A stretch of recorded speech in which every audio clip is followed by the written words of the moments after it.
या कुन्देन दुतुसारहारधवला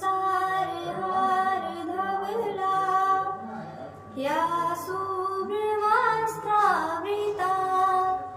या वीणावरदण्डमण्डितकरा या श्वेतपद्मासना या ब्रह्माच्युतशङ्करा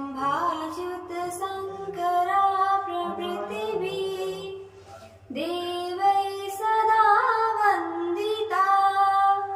सा मां पातु सरस्वती भगवती निःशेषजाड्यापहा